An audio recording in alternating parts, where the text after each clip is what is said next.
Akashvani Imphal Wahengbam Rajesh na pau pajari ahanbada maroiba pau CP Radhakrishnan na lebak asigi 15 suba uparashtrapati oirgani Rashtrapati yauna luchingba kyana nungaiba phongdorokli changing the narrative on suicide haiba hiramda ngasi World Suicide Prevention Numit palan tharam pangthokli amasung Nepal da hojik oirliba phibamgi yenglaga ngarangdagi lebak adugi lanmina sakti paisan kre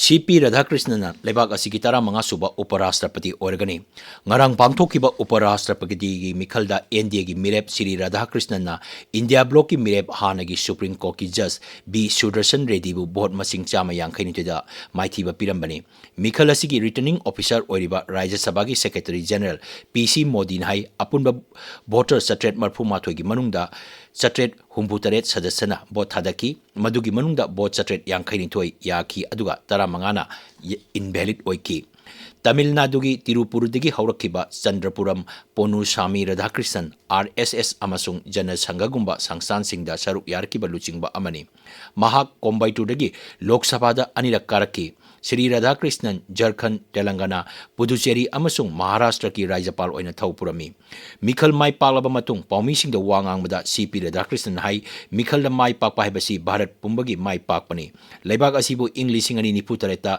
Bixit Bharat oina ba hona bada punna tabak tawinaba tangai phade. It is a victory for every Indian that we all have to work together. If India, we have to develop Viksit Bharat by 2047 means we should not do politics in everything. We have to forget, once the election is over, we have to forget the politics and we have to concentrate on the development. In the new capacity, I'll try my best for the development of this nation. In democracy, ruling party as well as opposition, both are important. It is the two sides of the same coin. The interest of the democracy will be taken into account. Every post is important, but every post has its own limitations. We have to understand that and we have to work within that framework. CP Radhakrishnan na uparashtrapati gi mikhal mai palakpada Rashtrapati Draupadi Murmu Pradhan Mantri Narendra Modi Griha Mantri Amit Shah amasung atai luchingba kyana nungaiba phongdorokle social media da thagapa warol amada Sri Modi hai CP Radhakrishnan na uparashtrapati ki thawpuraba matung leibak asigi sangbidan hena mapangal kangkhat hanba amadi sangsaki thabak tharomda ningthina mathau pangtho hanba ngamlagani Security Force na thihumbi thabak chathabada Imphal West Jilagi manung chana leiba hauribi awang laikai degi mioi ama phare hari mahak miyam amasung karbar toba mioi singdegi namduna sel khaibada chenaba misakni police ki paun hai Imphal East Jilagi manung chana leiba aingang mayai laikai degi ngarang mioi ama ganja kilogram 3 onga konana phaki Manipur police na gari niyom lana thawba sing phagapagi thabak su leptana chathari ngarang gari 53 chalang kakpagalorina punna lupa lising humudra sangwa khongotki Malim giatay mapam singda pangtok na bago Manipur da ngasi World Suicide Prevention Numit palan tarom pangtok kani DM University gi College of Commerce da pangtok kadurba thoram asi National Mental Health Program National Health Mission Manipur amasung Directorate of Health Services na punna chinbani changing the narrative on suicide haiba hiramda ngasi ayu pangtok kadurba thoram asda Health Services ki Director Dr. Chambo Gonmai Family Welfare Services ki Director Dr. N Hemant Kumar Singh saruk yagani Pradhan Mantri Formalization of Micro Food Processing Enterprises Scheme gi makhada maru marang yenthopagi thoram ama ngasi Imphal East ki DC Complex da leba Panchayat Bhavan da pangthokani thoram da scheme asigi mai paklaba beneficiary singna makoina mato karamna scheme asi paikhatpagi haibadigi matangda wafam sing phongdokpa CLF singda seed capital yenthopana thoram asigi mapungoiba saktam oigani tabiriba pawasi Akashvani Imphal degini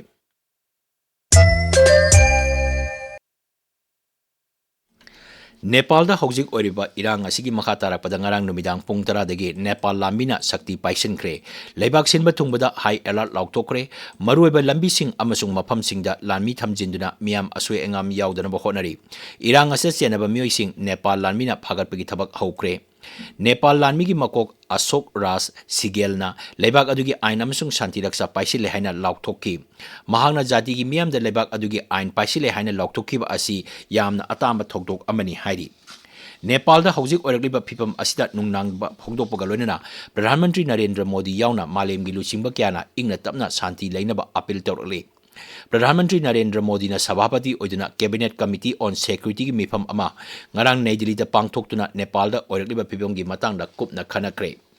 Pradhan Mantri na hai irang aduda tanglaba miyoibigi punsi kya mangkiba asi thamoi sokna nungaite lamdam aduda santi hanjalaknaba miyamda appeal tawre.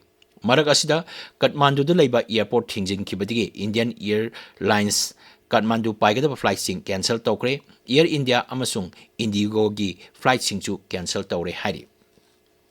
Handakta nauna semdokkiba Goods and Services Tax GST Kendra Electronics amasung Information Technology Mantraloy makhada laiba Consumer Electronics amasung ICT hardware gi sector sing chokthok anbada hena mateng oirgani hari.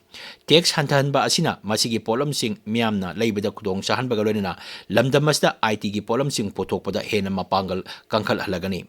Masida natana MSME amasung startup pu sogatpaga loinana Digital India amasung Atmanirbhar Bharat ohenaba pandamda manglomda changsinba ngamlagani. Kendra gi Electronics amasung IT Mantraloy na hai air condition dishwasher asoba television singda lauramba GST gi chang sada kunipandagi taranipanda hantarakpa sina miyamna polam sing asi leiba hengat halagani. Taratare suba Asia Cup Cricket ngarangdagi United Arab Emirates ki Abu Dhabi da hokre. Tha asigi kunipan phawba chathagadaba cup asigi match amada ngasi Yumbu United Arab Emirates ka Bharat ka sanagani. Match asi numidang pung nipan da sanagani. Bharat ki mathangi match Pakistan ga tha asigi tara mari da sanagani. Ngarang ahobo numita sanakiba match amada Afghanistan na Hong Kong bu run marpurdra marida thoiki. Ngasi phongba pausi singi maroi pausingi dama hojik Devika Chingtham leire Devika. Thagachari Rajesh. PM Modi Manipur Khongchet ki mangoinana security hena kansilakba Governor Ajay Kumar Bhalaga Kuki MLA singa unakiba amasung Kuki militant singna lambi chatpada check tawbaga mari leinana Naga singna yaningdaba phongdokpagi paw ngasi phongba pauche singi maru oiba pausing oiri. Governor A.K. Bhalana Churachandpur da chatuna Kuki MLA sing unakre wari sanaraba matung Modi da utnaba thamba dami coffin lauthokhankre haina sanalaibaki ahanba headline tawri. Paw asi Huyenlan Paw Poknafam Naharol gi Thaudang Morning Bell pauche sing dasu maru oiba headline tawduna phongli. Government sembagi di no comment Prime Minister lakpadi soiroi haina TH Biswajit na phongdokkiba wafam Poknafam da maru oiba paw oina phongli. Narendra Modi gi Manipur Khongchata President rule lauthoklaba yana leire anauba lengak semhandaba taragadi BJP MLA sing party thadokadauri haina Naharol gi Thaudangda ahanba headline tawri. Naga Students Organization amasung NACA na Kuki militant sing na bus passenger sing da check chathakiba thawungbu yaningdaba phongdokpagi paw Tamenglongda phongba pauche Ganfew Mail da ahanba headline tawri. Masiga manaba paw Kuki Jo Council na hirabasu kadaidagi free movement no Kuki terrorist sing na bus ama check tawrakpadagi wathok oire haina Huyenlan Pawda anisuba headline tawri. PM lakpagi akanba thabak sing lokhatli lenga ki thawongda penadaba phongdoknabasu yauri haina Sangai Express Manipuri edition da ahanba headline tawri. UNC na pochai puthok pusin tawbada thamliba athingba chathari hojik phawbada thoaningdaba thodok thokpagi paw leitri haina Senapati da phongba Hills Hornbill Express da ahanba headline tawri. Paw asi Sangai Express English edition dasu ahanba headline oina phongli. CP Radhakrishnan Leibak asigi 15 suba Vice President oiragani haina Manipur Mail da ahanba headline tawri. Nepal gi Prime Minister fam thadokre haina Morning Bell gi ahanba lamaida maru oiba paw oina phongli. Amasung People's Chronicle da Nepal Sarkar gi loisang sing amasung luchingba singi mayum mai thadokibagi paw maru oiba paw oina phongli. Rajesh. Thagachari Devika aroibada maruiba paw CP Radhakrishnan na lebag asigi 15 suba Uparashtrapati organi Rashtrapati Draupadi Murmu Pradhan Mantri Narendra Modi yauna luchingba kyana nungaiba phongdorokli. Changing the narrative on suicide haiba hiramda ngasi World Suicide Prevention Numit palan tharom pangthokli amasung Nepal da hojik oriba phibamgi yenglaga ngarangdagi lebag adugi lanmina sakti paisan khre paw loijare.